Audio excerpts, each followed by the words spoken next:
And here we are, ladies and gentlemen, on Acheron Flats, and in the top left-hand corner, we have our Red Terran player up 3-1. Just needs 2 more wins to take this set. It is Polt.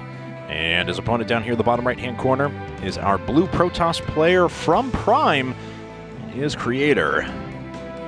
And since you provided such a beautiful overview of... So if you guys are curious, this is our second Heart of the Swarm broadcast. We have a lot of new maps, obviously. You've probably seen a bunch of these before, but you provided such a good overview of, of DF Atlas. So why don't you step everyone through Acheron Flats? Oh, I thought you were going to showcase your own skills, sir. No, please, go ahead. Do we have silver sands in this map pool?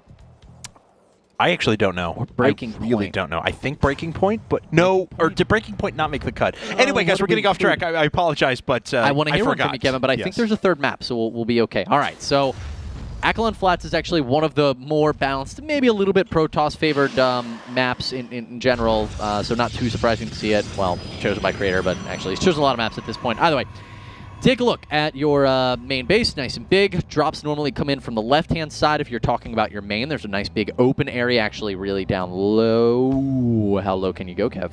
That's it. Oh, there we go. All right. In the natural, if we move down there, you can see this cool little area. Drops are typically going to come in from the top right-hand corner, and they can do a surprising amount of damage once you expand to your third. We see thirds actually more often than not, up here to the right.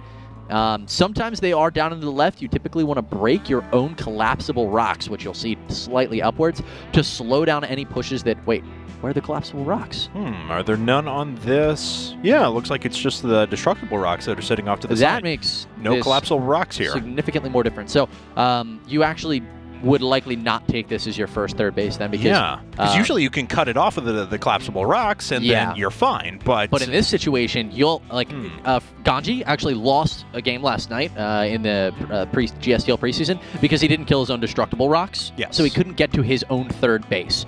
And if you don't have collapsible rocks, I know I just said that really funny, like kind of like a horse clopping, but if you don't even have those, killing your own destructible rocks is going to be very, very difficult.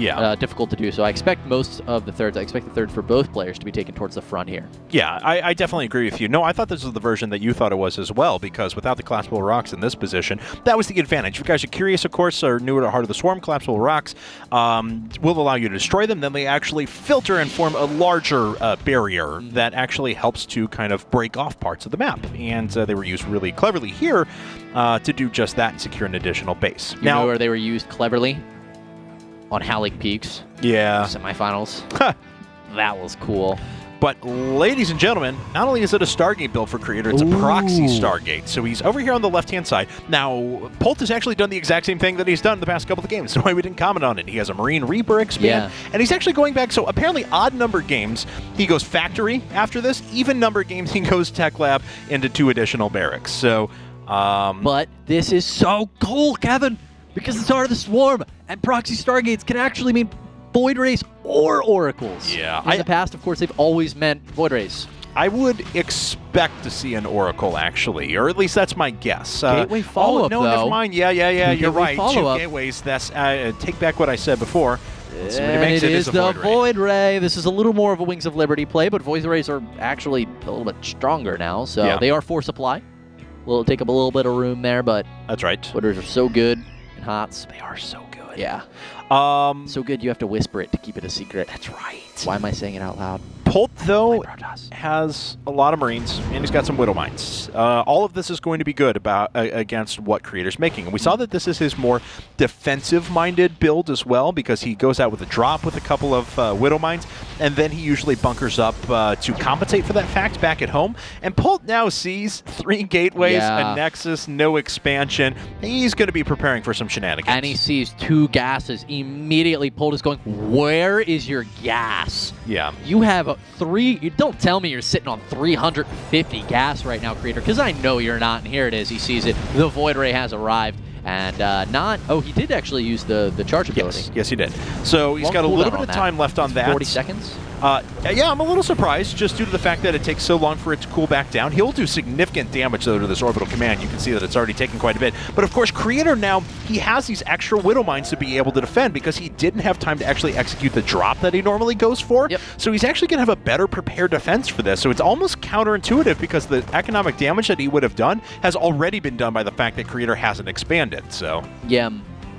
Mules were, of course, pulled away, but neither of them were killed. Now our Spider Mines are in position. No detection here, but the Oracle is on the way. Yes. Zealot sacks himself for the attack here. All right, well, one bunker goes down. The second one is actually falling very rapidly, but the charge ability is has actually going down. Oh, one Void Ray gets picked off. I think it had come off of cooldown because that was the original Void Ray almost immediately, but I don't know. I can't be sure without going back and looking. Oracle is actually about ready to finish up from this proxied Stargate, so it'll be involved in the fight here in just a second, too. All right, so he will be able to reveal these Spider Mines here in a minute with the Envision ability. Revelation is the ability that actually gives vision, but if you look a little to the right, Envision will reveal your cloaked units. Correct. So he'll be able to see these Spider Mines, but not if he loses the Oracle! Oh no, wow. It shoots the Zealots. Okay, so and he finally does get the detection he's looking for. Now the Widow Mines, there was still one Widow Mine sitting at the back, so it's going to do damage, and these bunkers are holding absolutely forever. That's it. Actually, Creator calls GG right there. His second attempt at a one base all-in doesn't succeed, and Polt is up 4-1. Yeah, it was a cool build, but a lot of things went wrong there for Creator. One, he didn't actually overcharge the second Void Ray as we were talking about, and he lost it. That's two mistakes in one unit. He also used Envision really late on the Oracle, and so the Spider Mines all got shots off on the units. Ideally, what you want to do, use Envision, kill the Spider Mines that are in front of all the units with either your Void Rays or your Stalkers, because Stalkers have 6 range, Spider Mines only have 5. And then you don't take any shots from those 2 Spider Mines out front. He took shots from both Spider Mines, and he lost the Void Ray, so a lot of unfortunate mistakes there for Creator does cost him that game. All right, guys. Well, that's going to be it for game number 5.